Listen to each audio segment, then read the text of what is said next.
When you need to project authority, finalize an important business agreement, or host a lavish celebration, there's one vehicle that stands alone in cultural memory. Its elongated silhouette speaks a language of status, service, and spectacle. Welcome, everyone, to a deep exploration of automotive history here on Winds of Thought. Today, we're tracing the complete evolution of the elongated luxury vehicle, from its practical origins to its peak of decadence and beyond. Prepare for a journey through time, where engineering meets ego, and the simple act of getting from point A to point B becomes a profound statement. So, adjust your seat, gaze out the window, and join me as we navigate the surprising, winding road of the stretched automobile's history. First, we must address an important distinction of terminology. When most people see an extra-long car gliding past, they instinctively label it a limousine, or simply a limo. Yet, technically speaking, that common identification contains a subtle inaccuracy, one that even seasoned automotive enthusiasts occasionally overlook. The precise term is actually stretched limousine. Now, you might reasonably ask, what's the real difference here? Doesn't everyone grasp the intended meaning? While that's true for casual conversation, a significant and meaningful separation exists between the general concept of a limousine and the specific phenomenon of its stretched derivative. Understanding this distinction is key to appreciating the vehicle's entire story. The word limousine itself traces back to the French region of Limousin. Historians believe the term was eventually applied to a particular style of horse-drawn carriage, though the exact reasoning remains somewhat clouded by time. The defining characteristic of this carriage was its compartmentalization. The driver occupied a separate, exposed area, while the passengers enjoyed a sheltered cabin, often divided by a physical partition. This basic coach design manifested in several variants, primarily categorized by how much protection from the elements was afforded to the driver.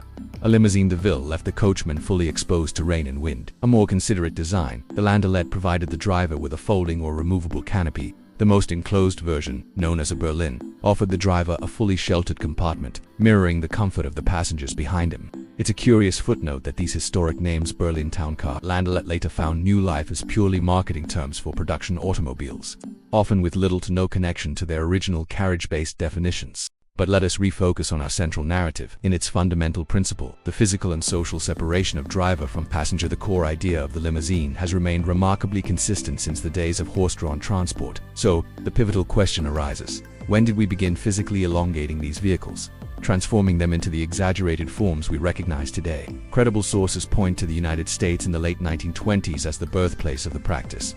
The story begins with a pragmatic request from a regional bus company, needing a smaller vehicle for routes that couldn't fill a standard bus.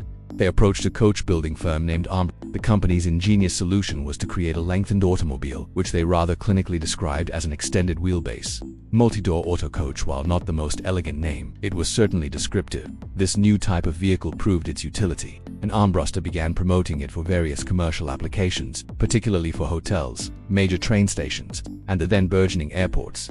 However, an unexpected group became its most enthusiastic early adopters: touring musical ensembles. For bands traveling from city to city, this extended vehicle provided just enough room for musicians and their instruments, offering a more private and dignified alternative to crowded trains or multiple cars. These elongated transports were quickly and affectionately dubbed big band buses, cementing their place in the early lore of American entertainment. By the 1930s, the appeal of the stretched automobile began to broaden significantly. Wealthy industrialists, high-ranking officials, and other prominent figures started to appreciate the imposing presence and practical privacy offered by a lengthened car. For many years, fulfilling this desire was exclusively the domain of specialized third-party coach builders who would custom-cut and extend chassis, but the market's potential did not escape the notice of major automotive manufacturers. Prestigious brands like Packard and Cadillac soon entered the fray, introducing their own factory-built elongated models directly to consumers. Thus, a distinct and fascinating segment of the automotive world was formally established. A parade of elongated vehicles began to appear, serving heads of state, corporate titans, and various leaders who believed their stature should be reflected in their transportation. It is crucial to note, however, that these factory offerings were often what we might call discreetly stretched. Models like the Cadillac Fleetwood 75, the imposing Russian ZIL, or the formidable German Mercedes-Benz 600 were undoubtedly limousines by definition. But their elongation was moderate, enhancing presence without venturing into the realm of the ostentatious. They were serious vehicles for serious people, what I like to term business limousines. Their purpose was dignified transport, not personal entertainment.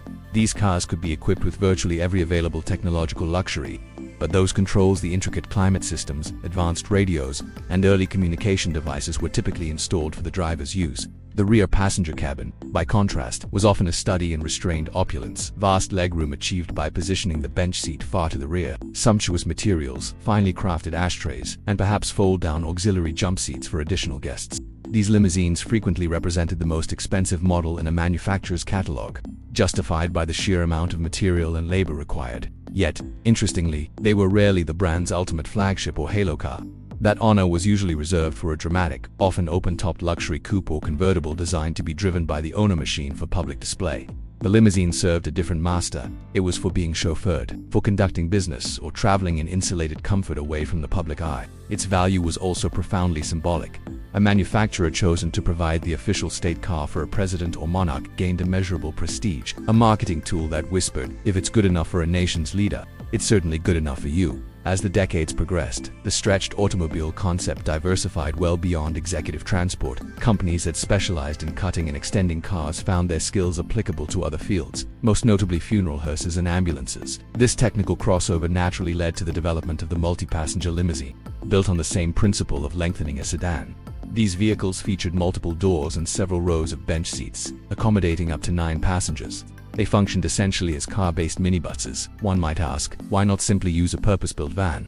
The answer likely lies in aesthetics and tone. For occasions like funeral processions, a uniformly styled fleet of stretched formal sedans projected a solemn, dignified, and cohesive image that a utilitarian van could not match.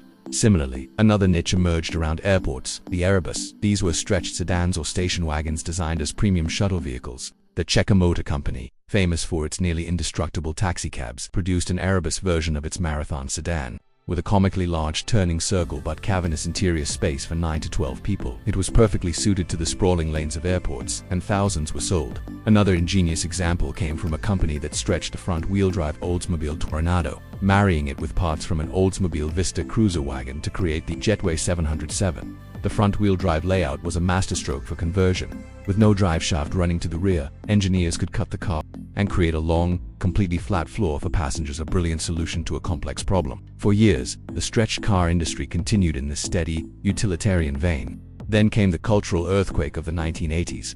Earlier limousines prioritized function and formal dignity. The rear compartment was a mobile boardroom or a quiet sanctuary. But a seismic shift in wealth and attitude was about to redefine everything. Despite periods of economic uncertainty, a new class of affluent professionals rose to prominence. The young urban professionals, or yuppies. Their culture celebrated conspicuous consumption and material success.